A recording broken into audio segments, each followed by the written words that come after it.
আপনি সিয়াম অবস্থায় আছেন, কিন্তু আপনি জান না যে এই সময় দোয়া করতে হয় আল্লাহর কাছে। আপনি দান করলেন, কাউকে একটা উপকার করলেন, তখন যে আল্লাহর কাছে চাইতে হয় এটা আপনি জানেন না।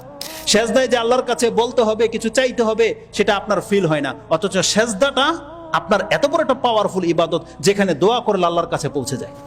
রাসূল সাল্লাল্লাহু আলাইহি ওয়াসাল্লাম বলছেন, উদউল্লাহ ওয়া আনতুম মুকিনুনা বিল ইজাবা, তোমরা এক আল্লাহকে ডাকবে এবং এই বিশ্বাস নিয়ে ডাকবে যে আল্লাহ আমার ডাকে সাড়া দেবেই দেবে। এই একই নিয়ে তোমরা আল্লাহকে ডাকবে। আর ভালো করে জেনে রাখো, ইন্নাল্লাহা লা ইস্তাজিবু দুআআন মিন কলবিন গাফিলিন লাহিনিন, আল্লাহ ওই রকম কোন এক ব্যক্তির ডাকেও সাড়া দেয় না যার অন্তর হচ্ছে লাহিন, যার অন্তর হচ্ছে গাফেল। তার মানে কি?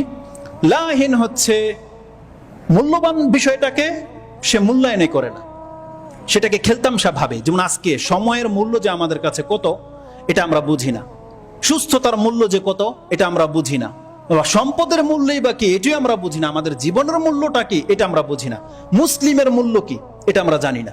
তার মানে যে কোনো মূল্যবান বিষয়কে সে মূল্যায়ন করতে জানে না, এটা লাহিন মানে খেলতামশাকারী ব্যক্তি। আর গাফেল, তার কাছে এত পাওয়ারফুল একটা জিনিস আছে, এত মর্যাদাকর একটা জিনিস আছে, কিন্তু সেটাকে কাজে লাগাচ্ছে না। গাফেল সে বুঝেই না এটাকে কিভাবে ব্যবহার করতে হবে। তো দোয়ার ক্ষেত্রে অন্তত এই দুইটা জিনিস আপনি মনে রাখেন, আল্লাহকে ডাকতে হবে কায়ে মনে, আল্লাহ কবুল করবেই করবে এই প্রত্যাশা নিয়ে, এটা হচ্ছে মুমিনের গুণ।